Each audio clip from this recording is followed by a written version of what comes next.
Então, hoje eu já estava quase esquecendo de novo. Gente, vamos lá. Dá licença, Oi. É que o áudio está falhando. Está falhando para todo mundo? Pelo menos para mim está. Ok. Então, Sandra, vamos ver se vai continuar falhando, porque talvez seja uma questão de conexão. Às vezes falha, às vezes não. Para mim também estava falhando um pouco, agora que melhorou um pouquinho. Entendi. Vamos tentar. Aqui está tranquilo também. Se tiver falhando, vocês me interrompem novamente, tá? Porque para mim aqui a conexão está ok. Esses textos são textos conhecidos e muito... na verdade, esse texto traz conceitos muito conhecidos de todos nós. Fala muito sobre santidade, fala muito sobre o velho homem, sobre se você se despir do velho homem, se vestir da nova natureza. Então, são vários conceitos que nós já conhecemos bastante que Paulo vai trazer nesse momento. Então, Paulo ele começa essa parte falando, nos lembrando que, como cristãos, nós temos que viver de maneira diferente dos ímpios, né? Daquelas pessoas que não são cristãs, que ainda não se converteram. Não sei como é que está o subtítulo de vocês, mas na minha Bíblia está: a santidade cristã opõe-se aos costumes dos gentios. Deixa eu, antes de continuar, eu vou compartilhar a tela. Devia estar aberta, mas não está. Não tem problema. Deixa eu ir abrir aqui.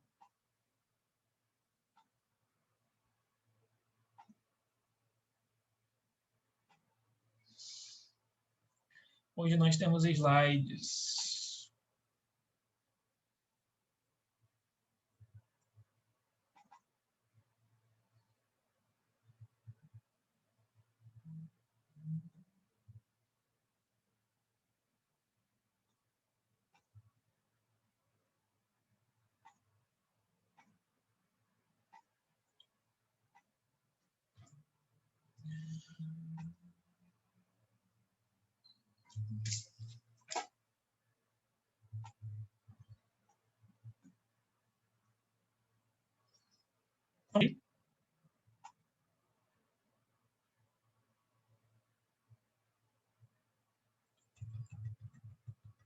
Estão conseguindo ver os slides, gente?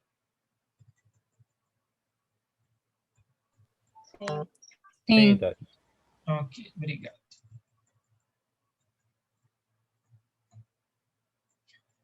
Então, esse é o texto que nós estávamos falando, Efésios 4, 17, 32. Então, Paulo vai falar basicamente sobre esse contexto, sobre esse contraste entre ímpios e cristãos. E esse texto ele é dividido em duas partes. A primeira dela é justamente esse texto do versículo 17 ao versículo 19, que são os primeiros versículos desse texto, e que trazem aspectos negativos. O que eu quis dizer com aspectos negativos? Eu quis falar que traz uma proibição, é um texto no sentido negativo. Paulo começa no versículo 17. Portanto, digo e dou testemunho no Senhor que não andeis mais como andam os gentios, ou seja, não andeis como escurecidos no entendimento, separados da vida de Deus pela ignorância e dureza no coração. E a partir do versículo 20 são aspectos positivos. Paulo está falando sobre a nossa nova natureza, sobre o novo homem. Então, é basicamente nesse sentido. Então, Paulo ele começa essa parte lembrando que os cristãos não devem andar como andavam antes da conversão, e aqui nós também temos mais instruções de como nós devemos andar de maneira digna no mundo. Essa é uma preocupação de Paulo. Vira, por favor, a sua Bíblia, a sua página, vai lá para Efésios 4, versículo 1, por favor. Efésios 4, versículo 1. Portanto, eu, prisioneiro no Senhor, peço-vos que andeis de modo digno para com o chamado que recebeste. Paulo tem essa preocupação da maneira digna de viver, como nós devemos viver, como nós devemos nos portar no mundo. Então, essa é toda uma preocupação de Paulo ao longo da carta dele à igreja em Éfeso. E isso é o que nós chamamos de ética cristã. É a maneira como nós vivemos e nos comportamos no mundo. E aqui eu queria fazer dois pontos antes de nós entrarmos, ou melhor, antes de nós continuarmos nos versículos. O primeiro é esse paralelo que existe entre Efésios, 4 e o Sermão do Monte. Então, quando Paulo, aqui, principalmente nesses versículos 17 ao 32, Paulo ele gasta um tempo falando sobre esse contraste, né? Sobre essa diferença daquelas pessoas que são cristãs para aquelas pessoas que não são. Ele faz uma coisa que Jesus fez lá no início, no Sermão do Monte, em Mateus 5, 6 e 7. Está aí para vocês, Sermão do Monte, o Manifesto de Cristo. Deixa eu ver aqui. O Manifesto de Cristo e a Contracultura do Reino. Quem chamava o Sermão do Monte de um Manifesto de Cristo era John Stott. John Stott, o pastor e o teólogo do século XX, ele costumava chamar o Sermão do Monte de um Manifesto de Cristo. Ele falava que o Sermão do Monte era Jesus falando para toda a humanidade como ele esperava que os seus discípulos fossem e como ele esperava que os seus discípulos agissem. Essa era a grande questão do Sermão do Monte. Da mesma maneira, Martin Lloyd-Jones, um outro teólogo também do século XX, ele falava que o Sermão do Monte era a contracultura do reino, ou seja, era a maneira como as pessoas que faziam parte do reino deveriam se comportar. Era uma cultura completamente contrastada, completamente diferente da cultura do mundo. Marca sua Bíblia, por favor, em Efésios 5, Efésios 4, e abre, por favor, comigo lá em Mateus 5. Eu queria chamar a atenção para vocês sobre alguns aspectos da questão do Sermão do Monte de maneira muito rápida, porque não é o nosso tema. Aqui. Não é o nosso tema. Mas olha que coisa interessante, olha que coisa curiosa. O Sermão do Monte, como vocês sabem, é Mateus 5, 6 e 7, mas aí Mateus 5 vem falando sobre as bem-aventuranças, né, que todos nós conhecemos muito bem, que falam muito sobre o caráter da pessoa. Bem-aventurados que choram, bem-aventurados humildes, bem-aventurados pacificadores, pois serão chamados filhos de Deus. E aqui está falando sobre a maneira como nós devemos nos comportar como cristãos diante de outras pessoas e da sociedade. E aí o versículo 13 ao versículo 17, ele está falando justamente sobre a influência dos cristãos nesse mundo. Então, Jesus está falando que nós devemos ter uma influência como sal e luz. Ele está falando sobre a relação dele com a lei. Aí ele vem falar sobre uma coisa muito corriqueira quando nós pensamos sobre Deus, sobre teologia, mas ele está falando sobre o homicídio. E aí, logo depois, ele fala sobre duas coisas que são muito, muito importantes e muito, muito ignoradas pela igreja. A primeira é a questão do adultério e a outra é a questão do divórcio. Aí você vira e fala assim, Thales, o adultério ele não é ignorado pela igreja. De fato, ok? Não é ignorado pela igreja. Agora, o divórcio é ignorado pela igreja.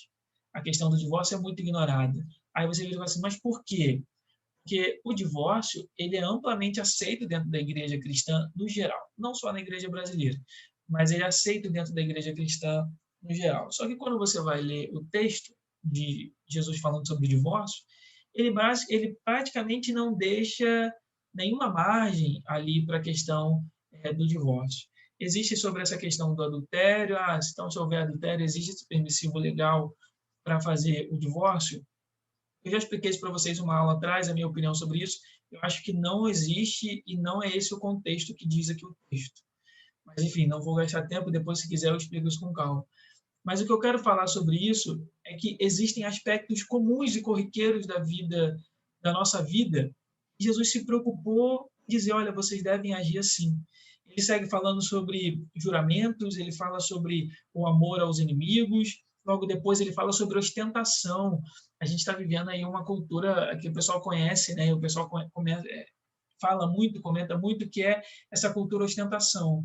É andar, principalmente da galera mais nova, é andar com tênis de marca, andar com uma camisa de marca, tirar foto com dinheiro em cima da mesa, cordãozão, esse tipo de coisa. E Jesus ele fala sobre essa questão de ostentação. Ele vai falar sobre a maneira como nós devemos dar esmola, ele nos ensina a orar, ele nos ensina sobre jejum. Então, o Sermão do Monte é Jesus falando sobre ética cristã. Olha, quando vocês estiverem em casa, ajam dessa maneira. Quando vocês estiverem na rua, também ajam dessa maneira e façam isso, isso e isso. Então, existe essa preocupação por parte de Jesus sobre como nós devemos agir. Da mesma maneira como Paulo expressa essa preocupação em Efésios 4. Tendo dito isso, um outro ponto que eu quero falar é sobre o perigo do legalismo. E por que eu falei sobre o perigo do legalismo? Porque quando Paulo fala lá em Efésios 4, ele fala, olha, não faça isso, não haja dessa maneira, não faça, não tenha tal atitude.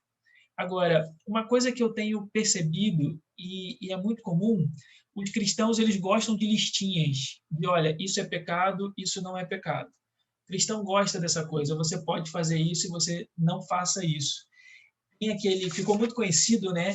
Aqueles vídeos de perguntas e respostas do André Valadão, vocês já viram isso na internet? Vira meme, né? Se vocês já viram, o André Valadão responde bastante no Instagram. Pastor, que é sobre tal coisa? É pecado? As perguntas que o cara responde são basicamente absurdos e são basicamente perguntas como essa. Isso é pecado? Pastor, eu posso, sei lá, eu posso ir na praia? É pecado mulher ir na praia de biquíni? É pecado isso? É pecado aquilo? Existe toda essa facilidade que nós temos de voltar a esse legalismo. E os cristãos gostam de listinhas de que isso é pecado e isso não é pecado. Agora, isso não é saudável. Por que isso não é saudável? Porque quando nós necessitamos de listinhas de isso pode e isso não pode, isso mostra que nós não conhecemos a Deus. Porque tudo que nós fazemos, seja certo ou seja errado, está ligado à santidade de Deus. Se nós pensamos em uma determinada conduta e nós sentimos que aquela conduta é correta, é porque aquela conduta está de acordo com a santidade de Deus. Se nós pensamos em uma determinada conduta e nós chegamos à conclusão de que aquilo é um pecado, significa que nós chegamos àquela conclusão porque aquilo está errado conforme a santidade de Deus. Isso é uma reação, ou melhor, isso deve ser uma reação natural à pessoa de Deus, quem Deus é. O problema é que, muitas das vezes, nós não conhecemos Deus. Eu tenho ouvido um podcast de um pessoal americano, pena que não tem tradução, mas eu estou ouvindo um podcast que eles falam bastante sobre o conhecimento de Deus. E aí, isso tem estado na minha cabeça ao longo aí das 2 últimas semanas, sobre essa questão do conhecimento de Deus. E essa questão da lista, dessa nossa facilidade de nós voltarmos ao legalismo, porque isso é um legalismo, né? Essa coisinha de, olha, você pode fazer isso, você não pode fazer isso, está muito ligado à nossa falta de conhecimento de Deus. Será que nós conhecemos a Deus da maneira como nós devemos conhecer? Essa é a grande questão. Pega, por favor, a sua Bíblia lá em Efésios 5, Efésios 4, versículo 17. Se alguém quiser me interromper para falar alguma coisa, sinta-se à vontade. Efésios 4, versículo 17. Ô, Thales, Oi. eu estava lendo um material aí e estava justamente vendo essa questão assim, que tem essa cultura ocidental, né, sobre a questão de ter essa maneira de lidar com Deus, dessa forma que você colocou, né, através da lei, né, isso pode, isso não pode. Sim. E o cara comentava lá que isso era uma maneira muito ocidental de tratar a questão, né? Uhum. Por exemplo, que ele falava, por exemplo, o judeu, ele tinha uma cultura com Deus muito do relacionamento. Uhum.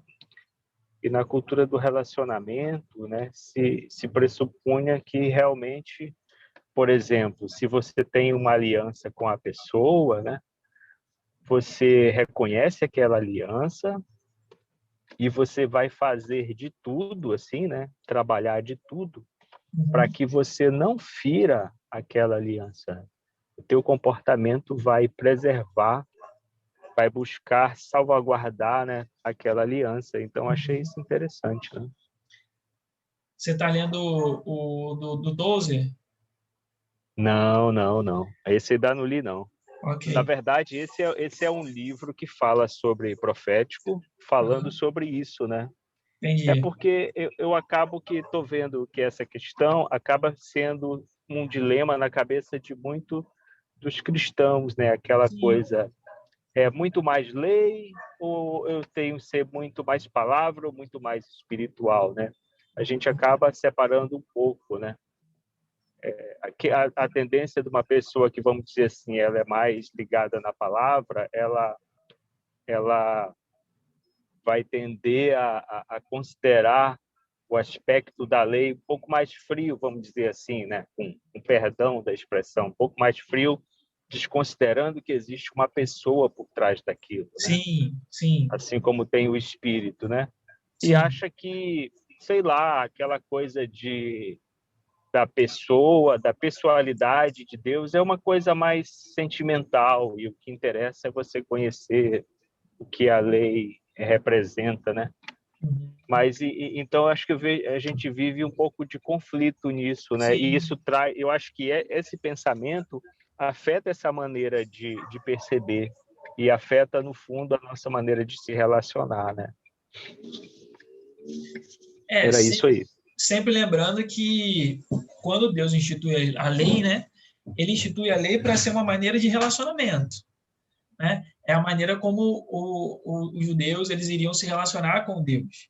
E aí depois de um tempo isso acaba se perdendo. Mas isso que o pastor Marcos falou realmente é uma verdade. Isso está muito ligado à maneira como nós nos relacionamos com Deus. Se nós nos relacionamos só com aquela regrinha de só eu vou fazer isso, isso, isso para eu ir para o céu.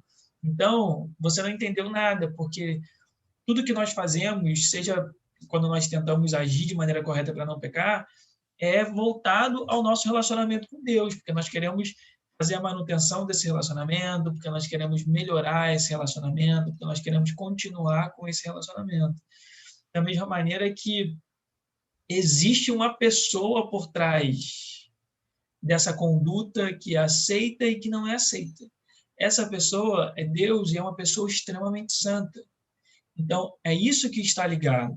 Nós fazemos e nós agimos dessa maneira porque existe uma pessoa que é o Criador, Deus, e ele está por trás disso de uma maneira santa, é, e sem possibilidade de barganha. Talvez seja essa é a questão. Deus não barganha com nada. Deus não barganha, olha, eu vou quebrar aqui porque ele é um pecador, ele é um homem, ele é caído. Não existe isso. Vai, Flávio.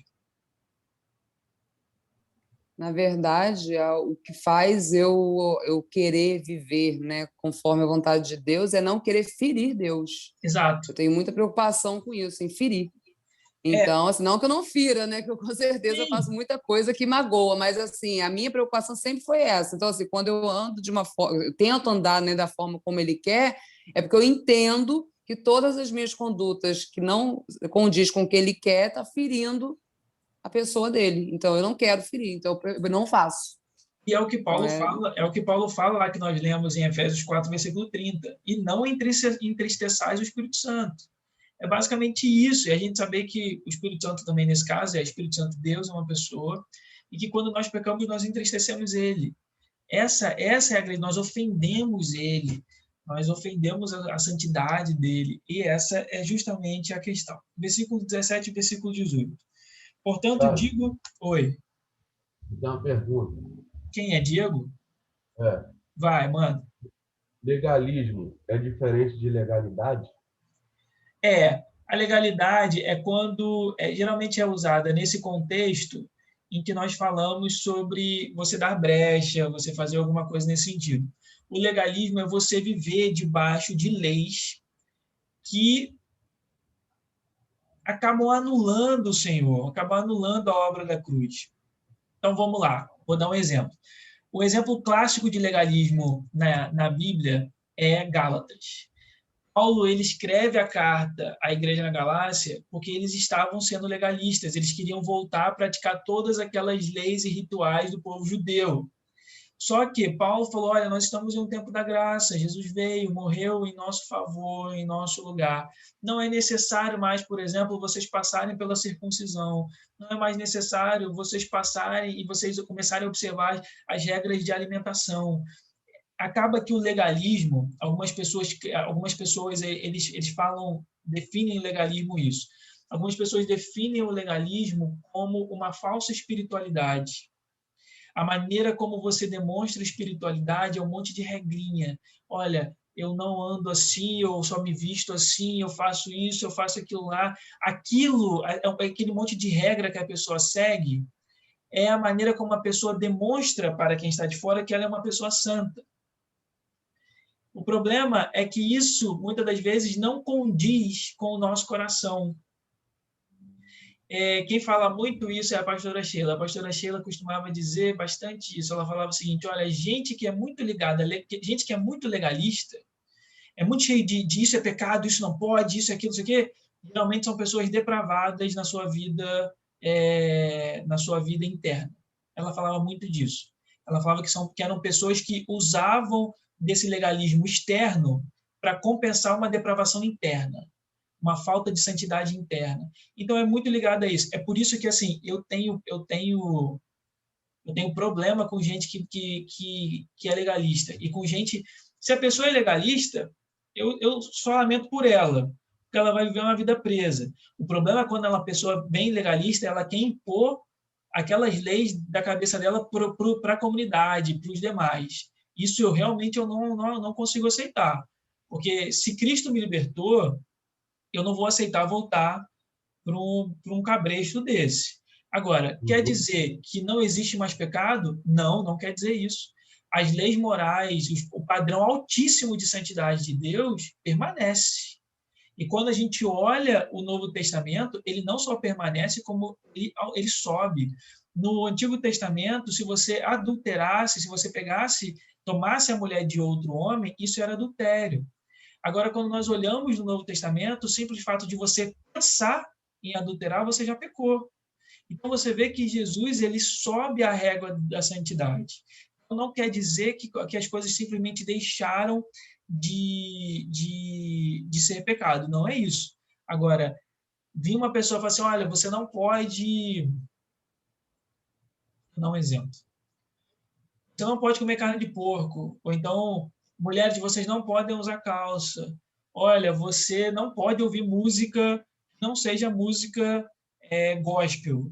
Eu não suporto esse termo. Você não pode ver filmes que não sejam de temática cristã. Mas onde é que está escrito isso na Bíblia? Não tem isso na Bíblia. Agora, o que a Bíblia tem todas as coisas me são lícitas, mas nem todos que me convêm. Então, vou dar um exemplo sobre música. Eu posso ouvir, não tem problema nenhum em ouvir música que eles chamam de secular.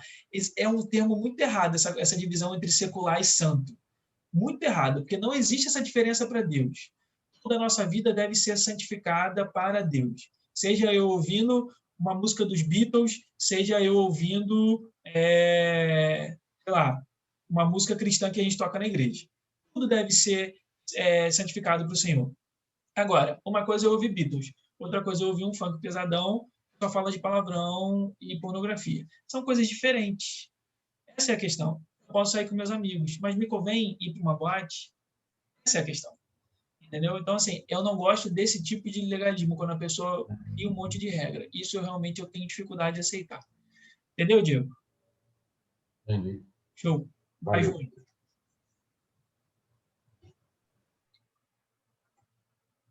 Sem áudio, Júnior.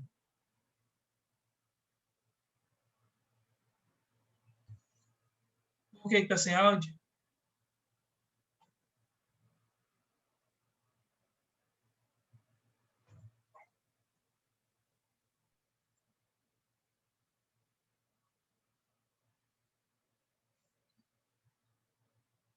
Ok. Depois a gente volta, então. Mas é porque eu não estava te ouvindo. Continua, microfone, ok. Está sem áudio ainda, continua sem áudio. Então, existe sobre essa questão, o versículo 17 e o versículo 18. Foi? Agora foi, vai. Então, assim, a verdadeira libertação, conversão genuína, é quando ninguém fala para você e o próprio Espírito te diz que você tem que fazer. E a gente tem que ter paciência também com os processos. Por exemplo, minha mãe, ela ficou 3 anos na igreja fumando. Só que ninguém, graças a Deus, ninguém disse para ela que ela não pode mais fumar. E até o dia que, de fato, ela se libertou. E eu acho legal isso, que às vezes a pessoa pode estar se martirizando. Caramba, eu ainda estou fazendo. Eu deixei de ir para festa porque ninguém falou que eu tinha que ir para a festa. Eu fui para lá e vi que não tinha mais graça ir para a noite, ou estar fedendo a fumaça. Então, isso que eu acho bacana, achei legal no ministério, ajudou na minha conversão. E o próprio Pedro, ele negou, ele cometeu um primeiro pecado com Jesus, antes da sua conversão plena, negando Jesus. E depois de um processo com o Espírito Santo, tudo, ele foi até a morte extrema, consequências extremas. Foi a verdadeira conversão, é o que eu acho. Não, concordo. E essa questão do Espírito Santo falar, isso é uma coisa interessante, porque existem aspectos, eu realmente acredito nisso, existem aspectos sobre essa questão de conduta que são muito particulares. Existem pessoas, por exemplo, que elas nunca devem ou vão conseguir ouvir músicas, talvez que não sejam músicas cristãs, porque aquilo realmente vai fazer mal à consciência dela. Talvez por causa de um passado, de uma tradição, não sei. A pessoa simplesmente não vai conseguir fazer aquilo.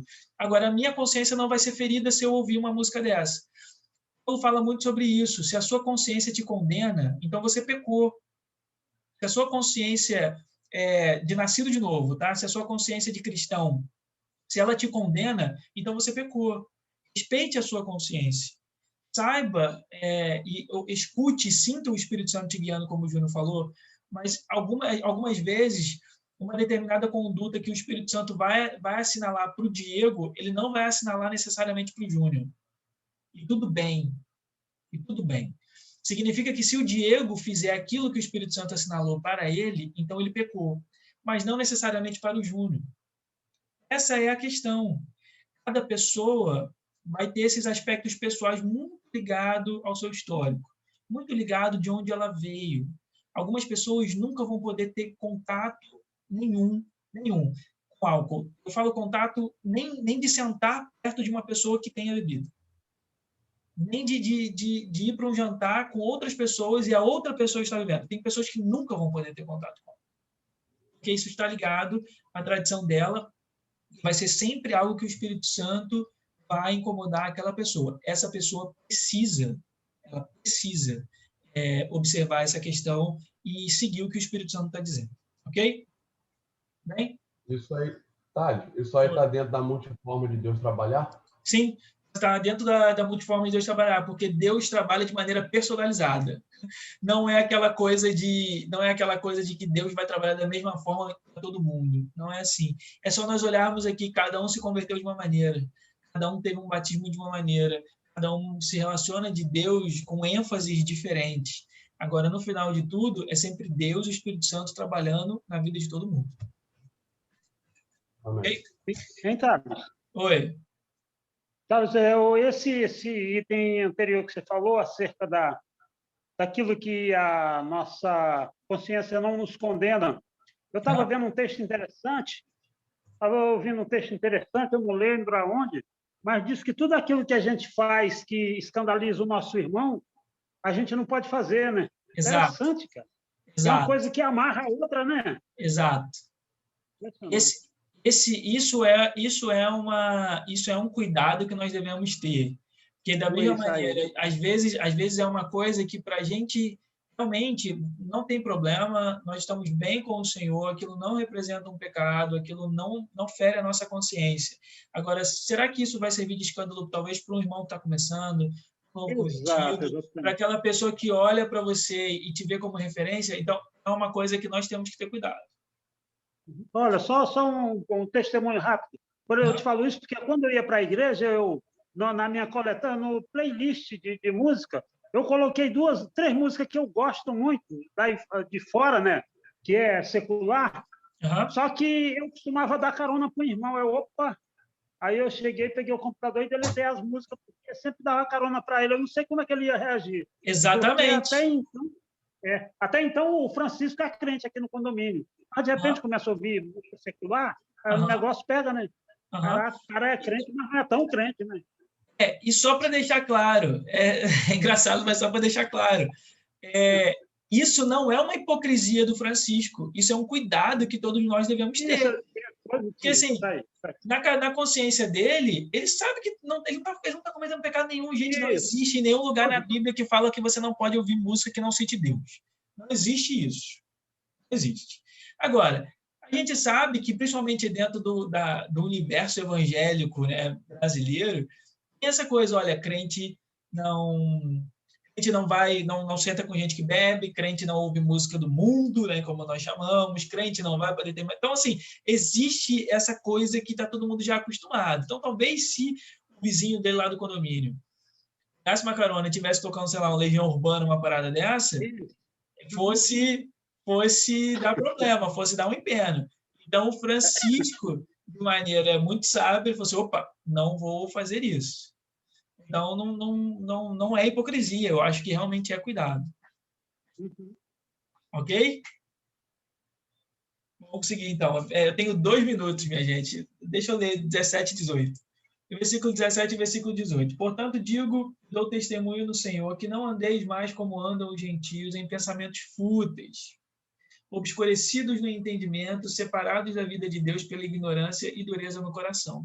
A grande questão desse texto aqui que nós devemos entender, ou melhor, que vai nos ajudar a entender, esse texto, é a questão do entendimento. O que é esse entendimento? O que representa esse entendimento? Os não salvos, eles têm um entendimento obscurecido porque estão separados de Deus. É justamente isso que está na tela de vocês. Os não salvos têm um entendimento obscurecido porque estão separados de Deus. Mas que entendimento é esse? Entendimento do quê? Abre, por favor, sua Bíblia em Romanos 1, 22. Só vou ler e vou terminar porque eu tenho 1 minuto. Romanos 1, 22.